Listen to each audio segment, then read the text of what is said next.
and I will never abandon my commitment to the Marxist-Leninist ideological lenses and view and guide to action in my understanding of society. I will not do and say anything that will compromise the integrity of the organization that we have collectively founded. My sincere plea is that in its reflection of the decision that I have taken, the organization should also avoid mischaracterization of an otherwise revolutionary and disciplined decision to not renew membership of the EFF, and the request that I must be released from all areas that I'm deployed on behalf of the EFF. And then it's... Wow. This is going to be one of South Africa's biggest stories in 2024. It's real, guys. It's been announced. Floyd Shivambu is going to be leaving the EFF and not renewing his membership as a member of the EFF, especially as a vice president. And he's going to be moving to serve in the MK party under the leadership of Jacob Zuma. Let's listen to his reasons and his articulations for leaving the EFF, and I'll be back for some really interesting, powerful analysis on multiple scenarios on what might actually be happening with the EFF at the moment. Our officials to our media briefing right now. We've got our Treasurer General, we have our National Chairperson, obviously we have our DSG, our SG, our Deputy President, and our CIC. I'm going to hand over to the Deputy President right now.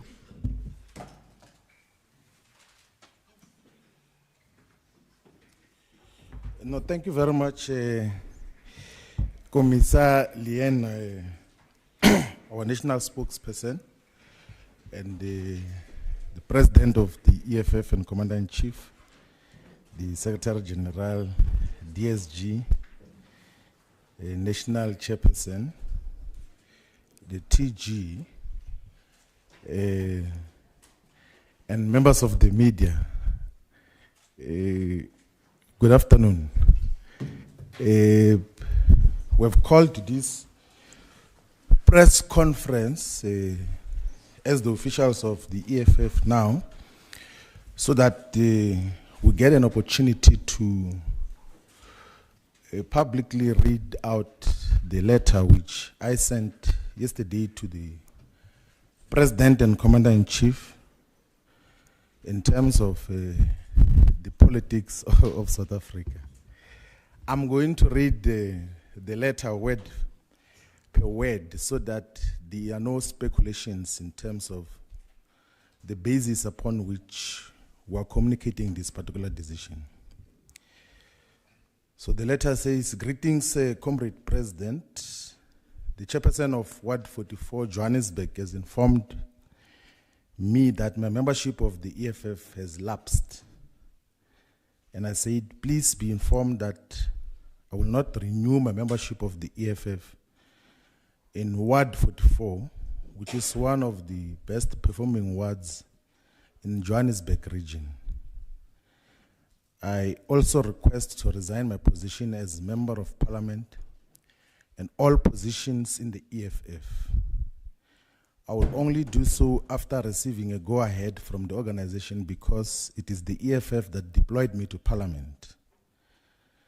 I cherish and appreciate the work that we collectively did in the EFF and building a formidable organization. I believe the aspirations and vision contained in the organizational redesign document of the EFF can still be achieved. That the visions that are contained in the organizational redesign document of the EFF can still be achieved, and that I believe so. That my non-renewal of EFF membership is not a vote of no confidence in the organization, but a revolutionary act that will allow progressive forces to unite and work towards the agenda for progressive and revolutionary change. I have never in my service of the organization acted outside its democratic and revolutionary decisions, discipline and practice. I have served with humility and discipline. I will never abandon the cause for economic emancipation and true freedom in our lifetime. I will never compromise my commitment to true emancipation, and I will never abandon my commitment to the Marxist-Leninist ideological lenses and view and guide to action in my understanding of society. I will not do and say anything that will compromise the integrity of the organization that we have collectively founded. My sincere plea is that in its reflection of the decision that I have taken, the organization should also avoid mischaracterization of an otherwise revolutionary and disciplined decision to not renew membership of the EFF, and the request that I must be released from all areas that I'm deployed on behalf of the EFF. And then say that we have over the years played an important role in shaping the politics of South Africa and the continent, the African continent. We have all played our parts progressively, and I have no doubt that we will continue to do so in our respective different responsibilities. I firmly believe that political decisions should never be personalized and treated as betrayal of the cause and of individuals. I say, Comrade President, you are my brother and comrade, and will always cherish the contributions we made in our lives during the formation of the EFF, even prior to that. I wish the economic freedom fighters full prosperity and success, and wish that all the commissars and ground forces and public representatives and members of the EFF Students' Command will accept this very difficult decision that I have taken. The struggle and war for economic freedom will never be compromised by any individual decision. It has been ingrained in the hearts and minds of many people in South Africa and the entire African continent. Revolutionary regards and God bless, and the letter is signed off. And just to give clarity so that there is no speculation, I've decided not to renew the membership of the EFF because I will join and participate in Umkhonto Wesizwe party. I am not going to speak here in Winnie Madikizela Mandela House as to what is the basis of that, because that will be tantamount to campaigning already for Umkhonto Wesizwe party. So I'm going to be actively involved in Umkhonto Wesizwe party and shape its direction and the politics that are obtaining today in South Africa. So that is to end the uncertainty or speculations that have been obtaining in terms of what is going to happen. There is no specific position that have been assigned to me. There is no commitment or any promise of deployment to parliament or to anything. It's a decision that I have taken, and I think and believe that it will add meaningful value to the progressive and revolutionary politics that must be pursued by all the progressive forces in South Africa. No, thank you very much for the questions. And I thought we had said when, in the main statement, that I don't want to speak about Umkhonto Wesizwe party here. So if you say, why did you join and what attracts you, then you are forcing me to speak about Umkhonto Wesizwe party here and the reasons. I will talk about Umkhonto Wesizwe openly in the appropriate platforms. And that is what we'll do. What I know, though, is that the Progressive Caucus Charter, which was co-signed by Umkhonto Wesizwe party, the Economic Freedom Fighters, the ATM, the NCC, and the UAT, amongst other things, it says that we shall fight for expropriation of land without compensation for equitable redistribution. So that joint charter which we signed also says that we're going to fight for the nationalization of the commanding heights of the economy, in particular the mines and the banks. It also says that we're going to strengthen our democracy by ensuring that the government and all captains of the ruling class are held accountable to achieve a corrupt-free society. It also says that we shall fight for the decolonization of legal and cultural apparatuses in society as a whole, with emphasis on an Afrocentric philosophy of law. So the charter which we jointly signed says that we shall fight for free quality education, healthcare, housing, water and sanitation. It also says that we're going to fight for the industrial development of the African economy, attainment of peace and stability in all its nations. And it also says that we shall defend and promote the liberation, struggle legacy, and progressive internationalism. And part of the key tenets of the political ideological agreement that I know jointly defines the EFF and Umkhonto Wesizwe Party is anti-capitalism, it's anti-racism, it's anti-sexism, it's anti-colonialism. And those, an anti-imperialist character as well, the rule of law. And those are the values which I know I can say this because these are values that commonly characterize the political parties. So one thing which I don't do, Samkel, I'm sure you could have realized, is that I don't entertain rumors and speculations. So even if people spread false things about what happened and what didn't happen, I don't have time for that. I don't have time for that. I deal with politics and political content strictly. So every time I'm going to have a political discussion or a media discussion, it will strictly be on content issues and how do we shape society, how do we build a progressive society which is going to benefit the black majority and Africans in particular. So that is the agenda that we're going to be communicating. Those things of who met who, when, and all of those things.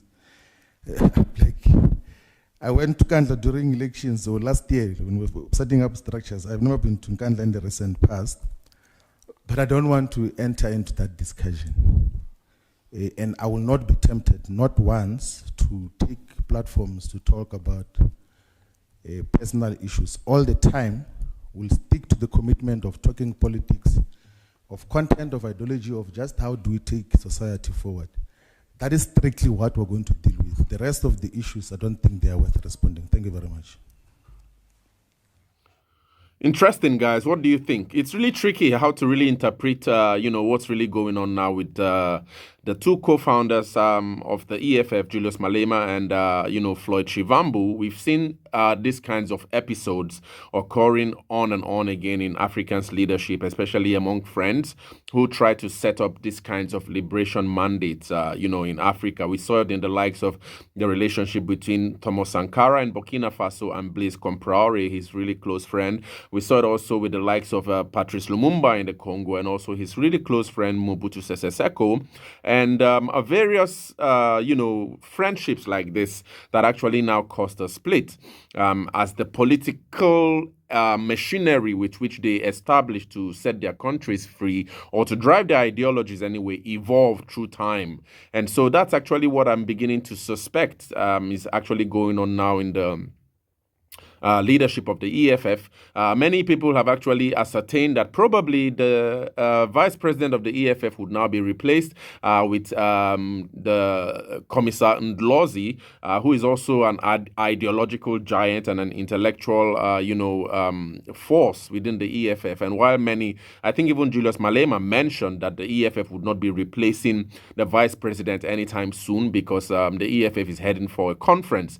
So it's really shaky and really difficult at this moment to ascertain what's really going on internally and why the Vice President Floyd Shivambu decided to leave the EFF at this moment. And also really strange that he's going to be leaving the EFF for the MK party. So it's really tricky because you see many people, and I'm going to go through the comments on the live, as I was actually watching the speeches by Julius Malema and Floyd Shivambu, really powerful comments by many people on the live, you see, because many times we really ignore the comments on these videos, but the comments in themselves are really an education. And in the comments on the live, there are many scenarios that a lot of people actually commented about that's actually been going on right now.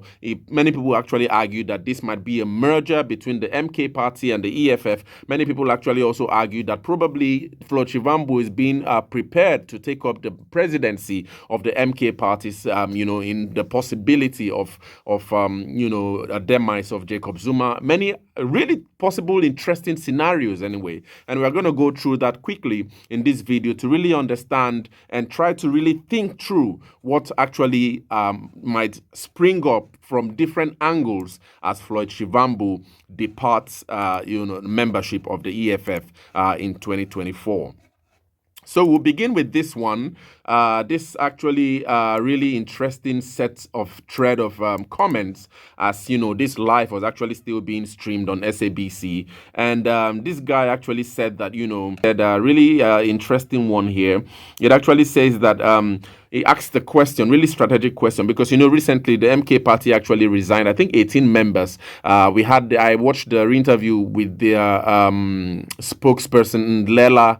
I don't remember his surname anyway, but he actually spoke about how the list that was presented by the MK party to the parliament was a little bit compromised, but they didn't really have time to reconcile that list, and so they had to really inaugurate those members that were present. But now the party is doing a kind of like a rescheduling and rebalancing of its really core values and its core mandates, especially as regards memberships of within the parliament and within the party. And so that demanded a resignation of 18 members. So now this guy here, Fortune Shabalala, is really asking the question. He asks that why would there be an exodus of so many EFF members immediately after the MKP has fired 18 members from the parliament? So that's a really strategic question. I really enjoy that question because it actually speaks about, a shift in the progressive caucus, right? And if the MK party would be, letting go of 18 members, and we know that there's been a formation now of the progressive caucus, a pact, consisting of the EFF, the MK party, ATM, of Vuyo Zungula, we have NCC, National Colored Congress of Fadiel Adams, and I think two more parties, you see. So this exodus of maybe possible EFF members at the likes might be necessary to really fill in those gaps, or I don't know whatever Jacob Zuma might actually be thinking, because I know Jacob Zuma is a master strategist, you see, and actually Neil Debe actually speaks about it on why South Africa must really be wary of Jacob Zuma, because he was I did a few research. Jacob Zuma was the key intelligence officer of the armed wing of the ANC at the time in Nkomzo Sizwe, and so Neil Debe argued that a lot of the fighters and the soldiers of the armed wing at the time in Nkomzo Sizwe are still members of the MK party, and as a result of that fact, you see, Jacob Zuma is a force to reckon with. He shouldn't be somebody that should be brushed away in the political landscapes of South Africa. And so this question was really, really strategic for me, that why is it that all of a sudden, if 18 members of the MK party are going to be let go,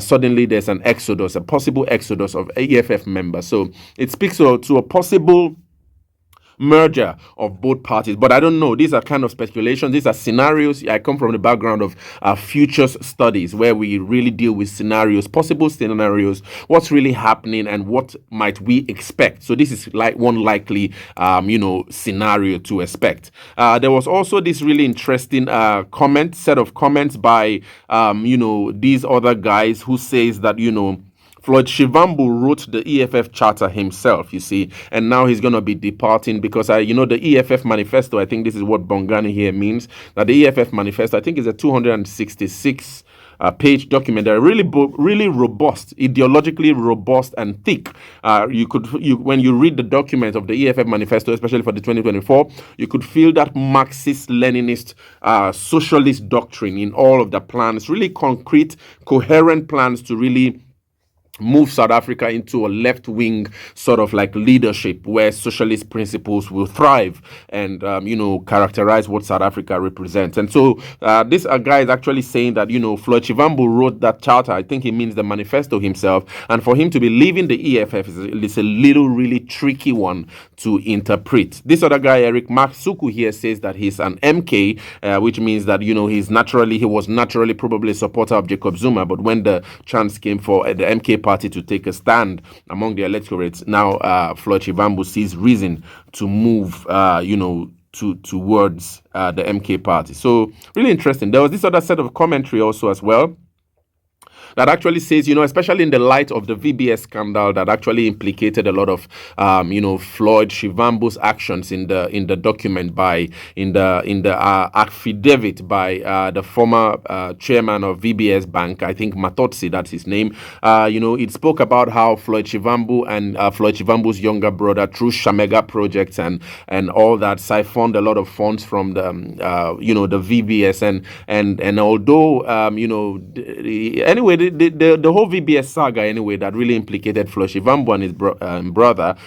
This guy here, Yulisa Changa, actually speaking about the fact that, Zuma has promised him a very big cake, and that also this other guy, Madula Lawrence, says that the MK party is swallowing the EFF. Another guy here says Malema is clearly hurt by this move, and that this other guy here is really regretting this fact, saying that that he likes the EFF, but that the EFF were the reason many young people became interested in politics, and so the fact that Floyd Shivambu is moving also to the MK party might actually have a really large impact on many young Black Africans. You see. There's also this thread of comments that actually spoke about how that the possibility of the collapse of the EFF has begun, and and also one other one says that the spirits of all fallen Pan-Africanists with Malema and the EFF won't fall. One other one says that Malema must just swallow his pride and go to MK with all his EFF followers.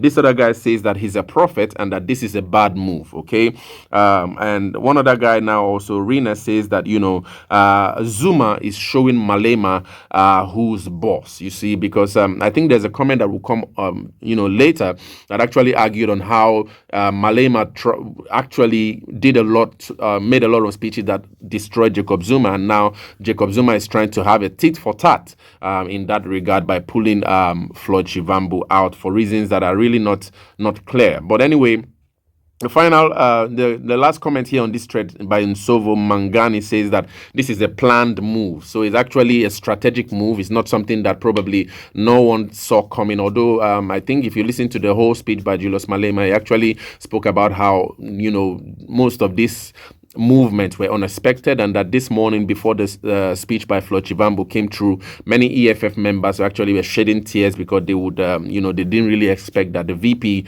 Floyd Shivambu, would be leaving the EFF at such a, unprepared mannerism, especially with the fact that they just had their 10th, I think it was the 10th anniversary, 2 Saturdays or 3 Saturdays ago, really big party, but then this actually came as a massive blow to the EFF.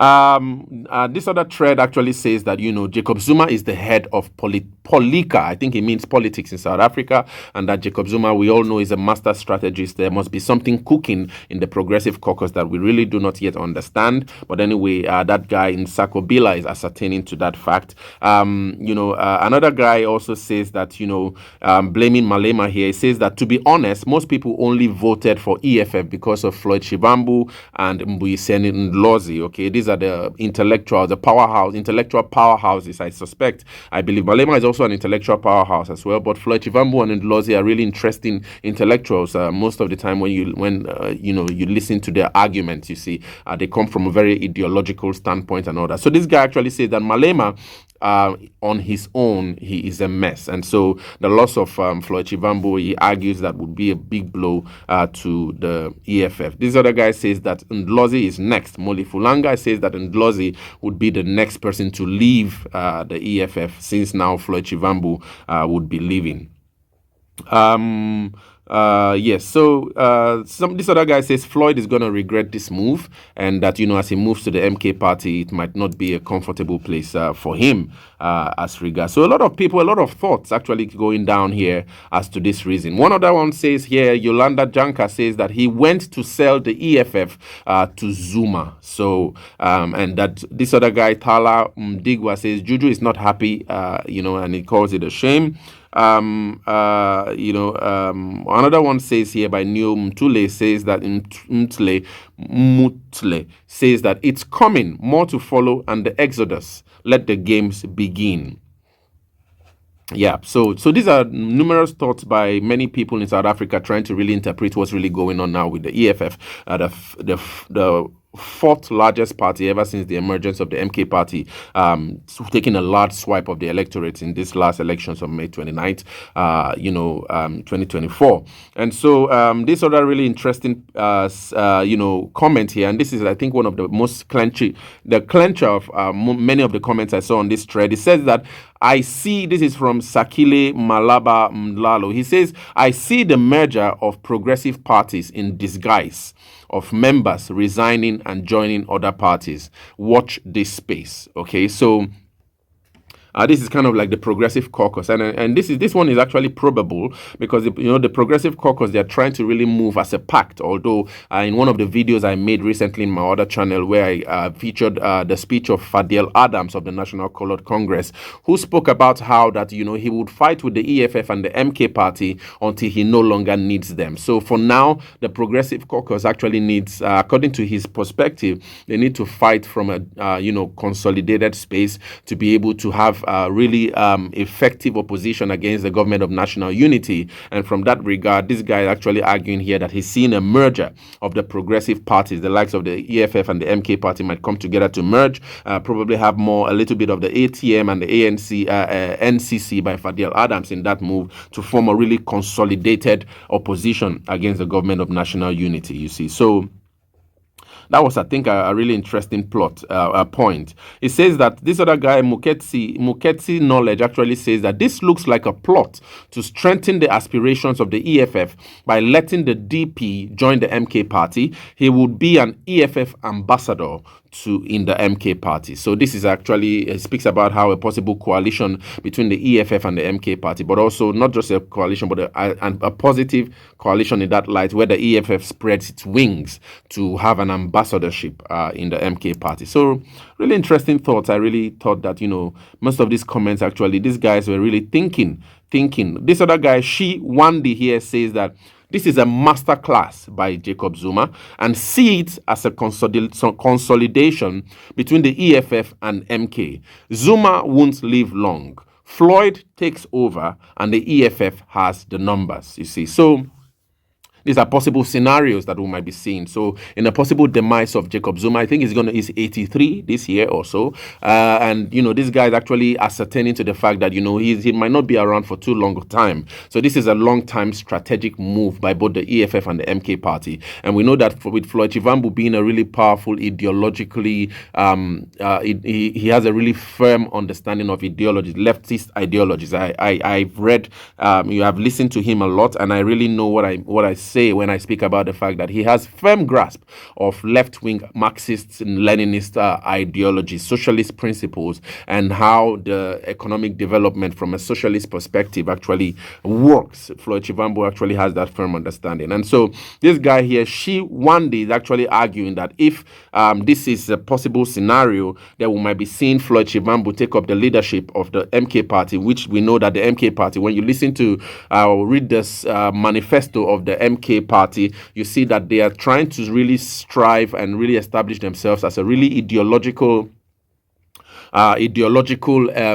representation of African, indigenous thinking, you see. So MK party wants to uphold African law against what it calls a Roman Dutch law. That's actually what constitutes South Africa's, constitution today. MK party wants to have more indigenous chiefs, indigenous kings, I think, in the parliament, to be able to really progress, politics from that perspective of traditional African indigenous politics in that regard. And so with the likes of someone like Floyd Shivambu spearheading that move, spearheading that leadership from an ideological perspective, especially from the left, I think this guy, Wandi, argues that this is a masterclass by Jacob Zuma to strengthen both the EFF and the MK party alliance, and then really have a much more powerful, coalition of both parties in the opposition going forward against the government of national unity.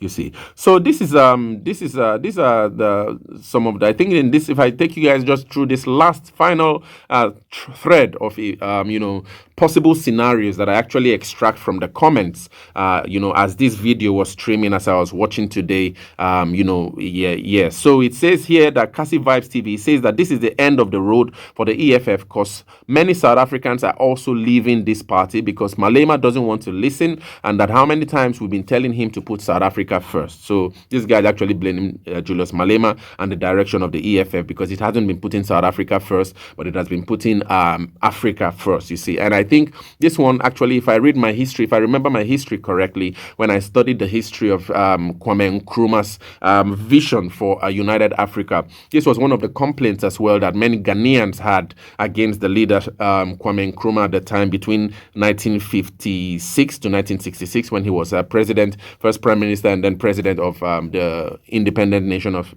Ghana. So many Ghanaians were not happy with the fact that he didn't put Ghanaians first, but he put Africa first. And Kwame Nkrumah, when you also read the account by his close friend at the time, I think her name was Genoveva or something. She was a South African who worked as a TV head of programs at the time in Ghana. She actually moved from South Africa to serve in the government of Kwame Nkrumah, in Ghana, because she felt that in apartheid South Africa at the time she really didn't find her voice and find her place, although she belonged to, I think, the upper middle class society in apartheid South Africa, but she still really didn't feel as a citizen of South Africa at the time because apartheid still held sway. And so the idea of an African renaissance and the boom, the boom of a really powerful African independence coming up in the 1960s really inspired her to move from South Africa to Ghana. And she was a really close friend, really close colleague. She wrote that, Kwame Nkrumah asked her for a hand in marriage at the time before he married Fathia, Abdel Nasser's daughter at the time from Egypt. But, she has a really powerful book that she put together from her perspective on the man Kwame Nkrumah, which many Africans do not really understand. And so from that book, you could see that many Ghanaians really had this notion that Kwame Nkrumah didn't put Ghana first, but Kwame Nkrumah was driven by a fierce vision to unite Africa. He had a really powerful vision for African unity, and that all 54 countries, or 55 if you consider the Western Sahara, needed to be united to be able to wage a really coherent war against neo-colonialism, which he really believed would be coming back, although that African countries now had become, independent from colonial powers in the 1960s, thereabout. So this comment here now from Cassie Vibes actually speaks to that Julius Malema also might have been making the same mistake by Kwame Nkrumah by not putting South Africans first. And, like in my last video when I analyzed the Gaten Mackenzie's speech about, the Miss S.A. Chidima Adechina's, unfortunate withdrawal from the Miss South Africa pageant in South Africa, I argued that there's a really powerful, fierce South African rainbowish patriotism that seems to be evolving in South Africa at the moment, that is actually including all the South Africans, the members of that rainbow, the colored, whites, blacks, Indians, and everyone actually wants to really stand out as South African and really forge a path as for themselves as South African, even within the continent of Africa. And really to have a party that doesn't put South Africa first really might have offended a lot of South Africans at the time. And so this guy Cassie Vibes is actually trying to corroborate that argument. And there was this other comment here by Mandlam Chweni. He's actually saying that Zuma is going to destroy Floyd Shivambu. Watch this space. This other guy says also that Zuma is a destructive, force. So most of these guys here trying to really say that, Zuma is actually not to be overlooked in South Africa's politics, despite his age and all that. He's actually a chess player, master chess player, and has experience in South Africa's politics. This other guys here in this one says that what is he? Travoita Makanya. He actually says, "Viva MK, viva! What a coup! A very intelligent, intellectual, highly educated. Wow, Gaza Mkonto." Gaza. So he actually speaks about that this is a coup by the MK party that actually now has taken away Floyd Shivambu from the EFF to now have him serve under I don't know if in the leadership of MK party, but in the MK party to serve as a way to help give direction to the MK party, especially I suspect ideological direction to the MK party. This other guy here, Lukayiso, says that this is a plan to merge the EFF and the MK, and Malema would be president of that merger at the end.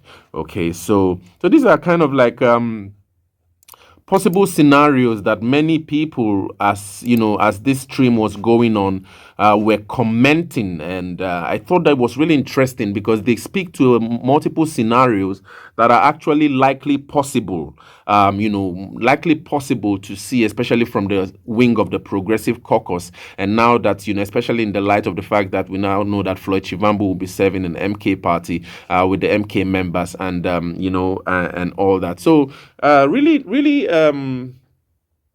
touching one. This is a character of politics, and especially as an outsider, most of the time when I try to argue and analyze these issues, I try to really just try to have a bird's eye view on what's really going on at the moment. So the idea I have is to see this incidents from the perspective of scenarios, right? So if the scenario of the fact that Commissar Ndlozi becomes the next vice president of the EFF, we must see as another still fierce ideological leadership from the EFF, in terms of the pursuit of left-wing policies, socialist, Marxist, Leninist ideologies to shift South Africa firmly to the left from the center-right, with the GNU, the Government of National Unity, has it at the moment fixated. But then we also might see now that Floyd Shivambu will be moving to the MK party, we might also see an ideological strengthening of the MK party. We know that what's actually views as the ideological leg at the moment of the MK party is Dr.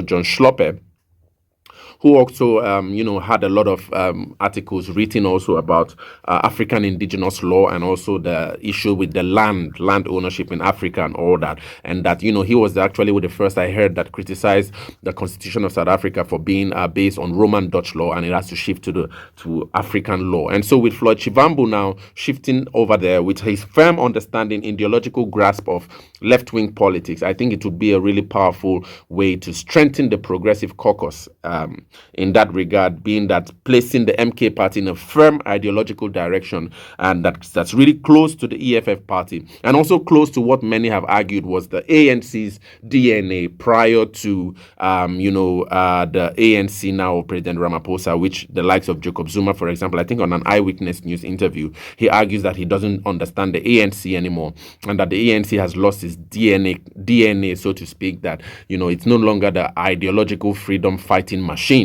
for which it was set up. And so I'm seeing a reinvigoration of that previous ANC in the likes of this merger, the possible merger anyway, of the EFF and the MK party from the Progressive Caucus. And it's really difficult to interpret the implications of what that might spell for the political landscape of South Africa. But we'll keep watching. This was actually a really strange news. I thought to just kind of like go through this analysis, today to really understand the possible scenarios that we might be seeing in the near future, and what the Progressive Caucus, how the Progressive Caucus would interpret this move in the EFF. That also, like when you even see the face of Julius Malema, he's obviously sad and obviously disappointed. But anyway, towards the end of this speech, we saw that, you know, him and Floyd Shivambu were smiling that they had their last lunch today, and it was all, you know, without bitter feelings anyway, that they actually let Floyd Shivambu depart from the vice presidency of the EFF. But anyway, this is where we'll stop for this video. What do you guys think? I would really be willing to, interested to see your comments about this, you know, event that actually has just taken place in the EFF. So share your thoughts. What do you think about this video here, Floyd Shivambu speech, the commentary here? Share your thoughts in the comments.